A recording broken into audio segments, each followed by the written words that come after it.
এখানে আমাদের অভিজ্ঞ রাজনীতিবিদ যারা আছেন, অভিজ্ঞ যারা দীর্ঘ 17-18 বছর ধরে যারা নির্যাতন নিপীড়নের শিকার হয়েছেন, আমার পরিবারের অনেক মানুষ রয়েছেন 17-18 বছর ধরে আমরা তাদেরকে বাসায় আসতে দেখি নাই। আমার নানা আছেন এখানে দীর্ঘদিন ধরে বিএনপি রাজনীতি করছেন, আমরা দেখেছি যে পালিয়ে পালিয়ে দীর্ঘ সময় বেড়াতে হয়েছে।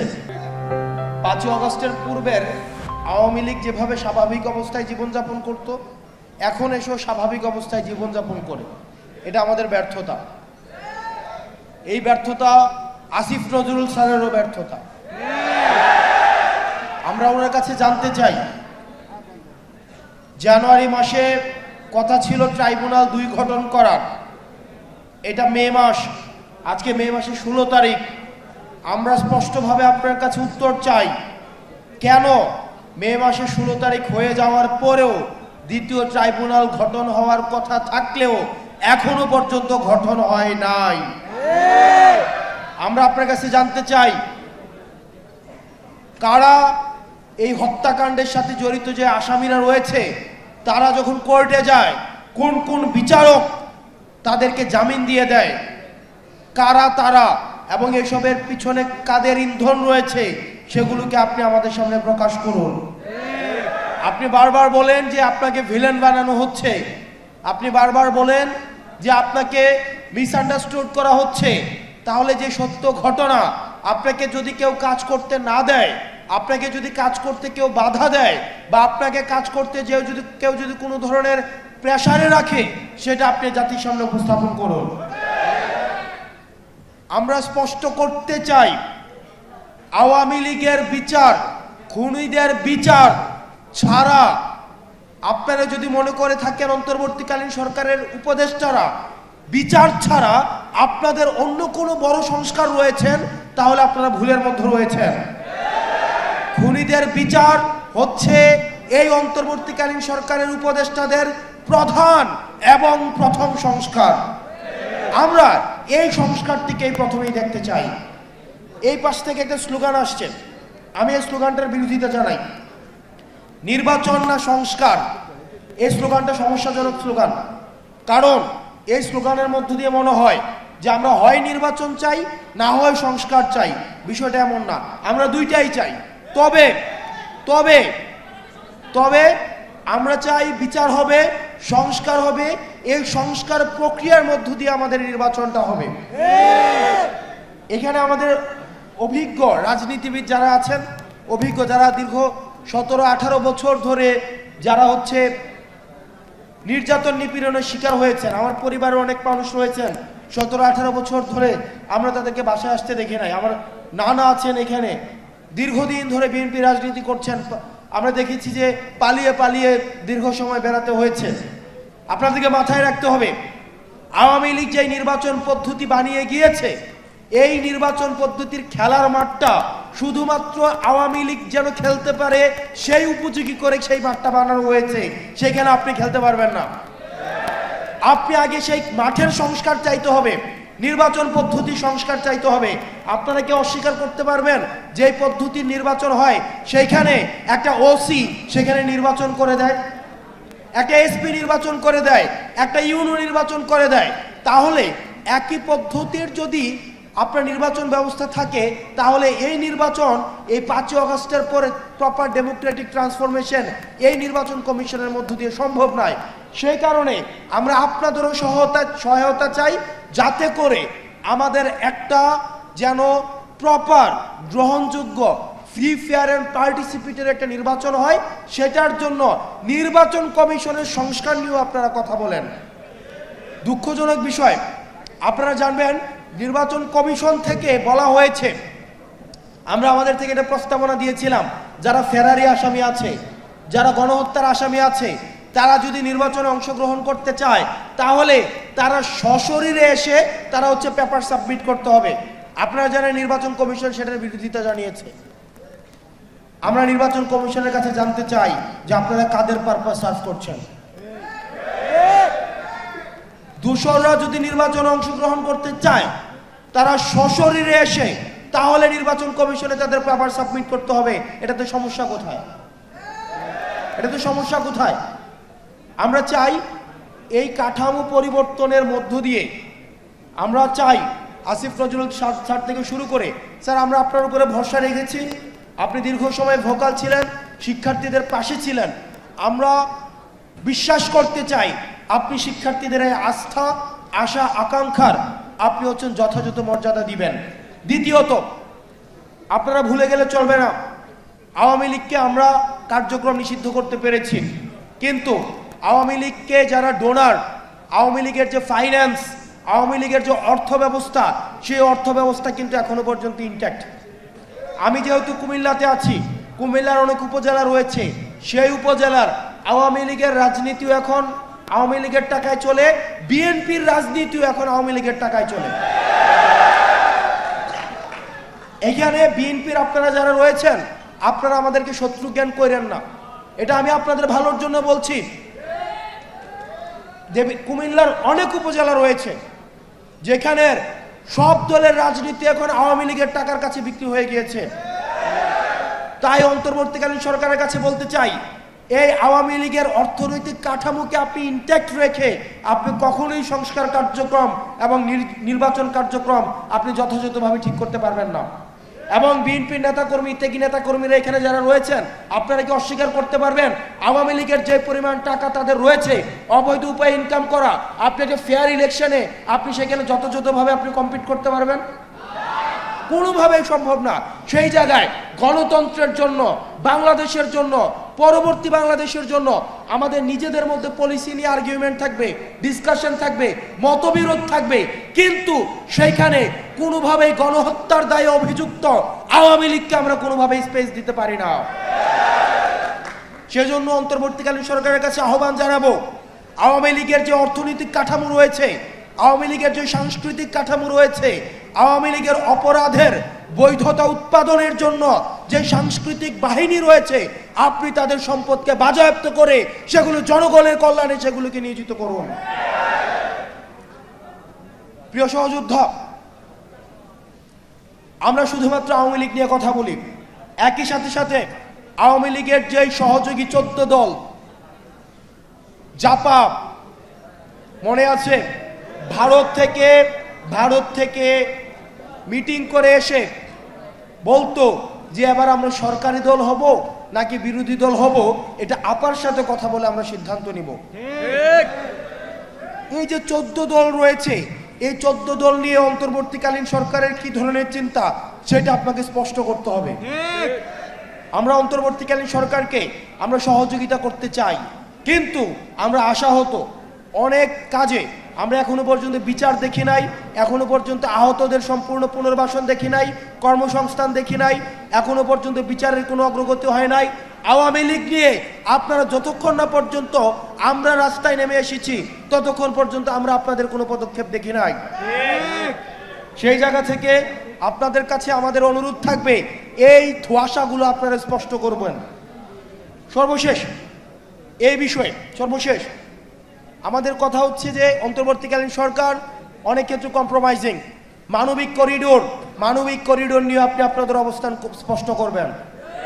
আমরা কোনোভাবেই আমরা আমাদের দেশের সার্বভৌমত্ব এবং আমাদের এই দেশকে কখনোই কোনো পরাশক্তির কাছে আমরা কোনোভাবে আমরা বন্ধক দিব না।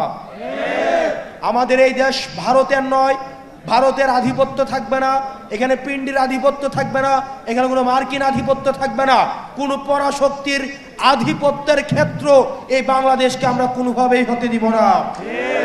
সুতরাং মানবিক করিডোর নিয়ে যে প্রশ্নগুলো এসছে, এই প্রশ্নগুলো জাতির সামনে এটির যথাযথ স্পষ্ট উত্তর দিয়ে জাতিকে যথাযথ পথ প্রদর্শন করুন। এবং এই মানবিক করিডোর নিয়ে অন্তর্বর্তীকালীন সরকারের অবস্থান আমরা স্পষ্ট একটা অবস্থান দেখতে চাই, ধোঁয়াশার মধ্যে আমরা থাকতে চাই না। এবার এই প্রোগ্রামটি করা হয়েছে বৈষম্য বিরোধী ছাত্র আন্দোলনের ব্যানারে। বৈষম্য বিরোধী ছাত্র আন্দোলন 5ই আগস্টের পর থেকে আমরা নিরলসভাবে চেষ্টা করছি, আমি এই সংগঠনের আহ্বায়ক ছিলাম, আমরা চেষ্টা করছি এটাকে রিঅর্গানাইজ করা, কিভাবে প্রো পিপল করা যায়। আমাদের অনেক সীমাবদ্ধতা রয়েছে, আমরা চেষ্টা করছি। আপনাদের কাছে আহ্বান থাকবে, বৈষম্য বিরোধী ছাত্র আন্দোলনের ব্যানারটা এটা যেন কোনোভাবেই এটাকে কেউ ব্যক্তিভাবে প্রশাসনিকভাবে আমরা অনেক দুঃখজনক খবর পাই এই বৈষম্যবিরোধী ছাত্র আন্দোলনের ব্যানারকে ব্যবহার করে অনেকে তদবির কাজে জড়িয়ে গিয়েছেন। মনে রাখতে হবে বৈষম্যবিরোধী ছাত্র আন্দোলন সহ এই গণঅভ্যুত্থানে যারা জড়িত আপনাদের কাজ তদবির করে প্রশাসনে দরজায় দরজায় ঘোরা না। আপনাদের প্রতিনিধি হিসেবে এই গণঅভ্যুত্থানের প্রতিনিধি হিসেবে দুইজন ছাত্র উপদেষ্টা রয়েছেন। আমরা আপনাদেরকে অনুরোধ করব যাতে করে আপনাদের বিরুদ্ধে কোনো ধরনের নেতিবাচক মতামত দেওয়া যায় বা মন্তব্য করা যায় এমন কোনো কর্মকাণ্ডে আমরা কখনোই জড়িত হব না। সেজন্য প্রশাসনকে বা স্থানীয় সরকারকে যদি আমরা কোনোভাবে সহায়তা করতে পারি আইন শৃঙ্খলা রক্ষা করার ক্ষেত্রে, আমরা আইন শৃঙ্খলা রিস্টোর করার ক্ষেত্রে তারা যদি আমাদের হেল্প চায় তাইলে আমরা হেল্প করব, নচেত আমরা কোনো কাজে ইন্টারফেয়ার করা থেকে বিরত থাকব। 2 নম্বর বিষয়, আপনারা একটু রিঅর্গানাইজ করতে হবে নিজেদেরকে। আপনারা শিক্ষা প্রতিষ্ঠানগুলোতে যান, সাধারণ মানুষের কাছে যান, তাদের কি প্রয়োজন সেটা শোনার চেষ্টা করেন। আহত শহীদ পরিবারের কাছে যান, আহত শহীদ পরিবারের চিন্তাগুলোকে, আহত শহীদ পরিবারের কষ্টগুলোকে, তাদের প্রয়োজনগুলোকে, তাদের প্রত্যাশাগুলোকে প্রাপ্তির মধ্য দিয়ে একটা যুগপথ মিলনের আপনারা চেষ্টা করেন। এবং আপনাদের প্রথম এবং প্রধান এখন বর্তমানে কাজ হচ্ছে আহত শহীদ পরিবারের প্রয়োজনগুলোকে পূরণ করা। 2 নম্বর, বিচার এবং সংস্কারকে যাতে ত্বরান্বিত হয় সেই দাবিগুলোতে নিয়ে আপনাদের কথা বলা। দুঃখজনক বিষয়, আপনাদেরকে যখন দেখি বা আপনাদের বিভিন্ন বিষয় যখন আমাদের কাছে আসে যে আপনারা বিভিন্ন বিষয়ে, হয়তো সবাই না, কিছু কিছু মানুষ নিজ স্বার্থ হাসিল করার জন্য এই কাজগুলো করছেন, তখন এই বিষয়গুলোকে আমাদেরকে অনেক বেশি আশাহত করে। তো আপনারা এই বিষয়গুলোতে সচেতন থাকবেন। সর্বশেষ, আমাদের আগামী আর 26 দিনের মধ্যে এই অন্তর্বর্তীকালীন সরকার আমাদেরকে কথা দিয়েছেন যে 26 দিনের মধ্যে আমাদের জুলাই ঘোষণাপত্র দিবেন। আমরা এই বিষয়ে ওয়াচফুল রয়েছি। আর 26 কর্মদিবসের মধ্যে যদি জুলাই ঘোষণাপত্র না আসে এবং জুলাই ঘোষণাপত্রে যদি এই জুলাই ঘোষণাপত্রে আমাদের আকাঙ্ক্ষার প্রতিফলন না ঘটে তাহলে কিন্তু আবার আমরা রাস্তায় নামতে বাধ্য হব। প্রিয় সহযোদ্ধা, আমাদের নিজেদের মধ্যে ঐক্যবদ্ধ থাকতে হবে। এখানে বিএনপি রয়েছেন, জামাতে ইসলামে রয়েছেন, ইসলামিক আন্দোলন, খেলাফতে মজলিস থেকে শুরু করে ফ্যাসিবাদ বিরোধী যে রাজনৈতিক দলগুলো রয়েছে আপনারা এখানে রয়েছেন। আপনাদেরকে মাথায় রাখতে হবে আমাদের ঐক্যে যদি ফাটল ধরানো যায় তাহলে লাভটা কার? আমাদের ঐক্য যদি ফাটল ধরানো যায় তাহলে লাভটা হচ্ছে যারা এই দীর্ঘ 1.5 দশকের বেশি সময় ধরে আমাদেরকে শাসন করেছে, শোষণ করেছে, তাদের লাভ। সেজন্য যে কোনো মূল্যে আমাদেরকে ঐক্যবদ্ধ থাকতে হবে। বিশেষ করে কুমিল্লার প্রশ্নে, কুমিল্লার উন্নয়নের প্রশ্নে, অগ্রগতির প্রশ্নে আমরা প্রত্যেকটি রাজনৈতিক দল আমাদের রাজনৈতিক বোধ বিবেচনার ঊর্ধ্বে উঠে কুমিল্লার প্রশ্নে আমাদেরকে ঐক্যবদ্ধ থাকতে হবে। এবং একটা দুঃখজনক বিষয় যে আমি যখন বিভিন্ন জায়গায় যাই, মানুষ আমাকে বিভিন্ন বিষয়ের দাবিগুলো জানায়, তো আসলে কি ওই ধরনের ক্ষমতা আমার নাই। আসলে এই যে আমার কাছে মনে হয় আসলেই যদি আমার এত ক্ষমতা থাকতো, আমার রেসপন্সিবিলিটি আছে কিন্তু আমার কোনো অথরিটি নাই। এই জুলাই গণঅভ্যুত্থানের পরে মানে এটা খুবই কষ্টের একটা বিষয়, রেসপন্সিবিলিটি উইদাউট অথরিটি। আজকে দেখেন কোনো একটা কাজ, কোনো একটা আন্দোলন হচ্ছে, সেখানে গিয়ে আমি কিছু করে দিতে পারছি না। যদি যাই তাহলে বলা হয় কোন কারণে আপনি এখানে আসছেন, আপনি এখানে আসবেন কেন, আসবে উপদেষ্টারা। আবার যদি না যাই তাহলে আপনি আসলেন না কেন। মানে এটা হচ্ছে এক ধরনের, মানে এটা একটা খুব পেইনফুল একটা বিষয়। আপনার রেসপন্সিবিলিটি থাকে কিন্তু অথরিটি থাকে না। তো সেই জায়গা থেকে যে দাবিগুলো এসছে কুমিল্লার বিষয়ে, এই বিষয়গুলো নিয়ে ইতিমধ্যে আমরা কাজ শুরু করেছি। আমরা বিশ্বাস করি, আমরা ভরসা রাখতে চাই এই নির্বাচনের আগেই এই অন্তর্বর্তীকালীন সরকারের অধীনেই কুমিল্লা নামে এই বিভাগ হবে এবং আমরা আপনাদেরকে সাথে নিয়েই আমরা এই কুমিল্লা নামে বিভাগ করব। দ্বিতীয়ত যে ইনফ্রাস্ট্রাকচারাল যে বিষয়গুলো রয়েছে, এয়ারপোর্টের কথা, ইপিজেটের কথা, কর্মসংস্থানের কথা, এই বিষয়গুলো এগুলো হচ্ছে ডুয়েবল, এগুলো হচ্ছে প্র্যাগম্যাটিক দাবি এবং এই বিষয়গুলো হচ্ছে পর্যালোচনার মধ্যে রয়েছে। আমরা আশা করি এগুলো হচ্ছে ধাপে ধাপে হয়ে যাবে। দিন শেষে আমাদের কুমিল্লা মাথায় রাখতে হবে, কোনো কারণে যদি আওয়ামী লীগ ফেরত আসে কুমিল্লাকে একটা আলাদা স্টেট বানাই দিয়ে আমাদেরকে আলাদা করে দিবে, এটা আপনাদেরকে নিশ্চিত থাকতে পারেন। কারণ কুমিল্লা হচ্ছে হাসিনার এবং হাসিনার বাবার দুইজনের দিবা এবং রাত দুইটারই হচ্ছে দুঃস্বপ্ন ছিল হচ্ছে কুমিল্লা। এবং আমরা কুমিল্লার দলমতের ঊর্ধ্বে উঠে একই সাথে সাথে এটাও সত্য, কুমিল্লার মানুষ অন্যায়ের বিপক্ষে যারা সামনে থেকে নেতৃত্ব দেয়, একদম ইতিহাসের প্রত্যেকটি স্তরে স্তরে কুমিল্লার মানুষ ব্যক্তি স্বার্থের ঊর্ধ্বে উঠে আমরা সামনে থেকে নেতৃত্ব দিয়েছি। আবার একই সাথে সাথে এটাও সত্য বলেছে, আমরা নেতৃত্বের সময় আমরা সামনে থাকি, কিন্তু প্রাপ্তির সময় আমরা থাকি না।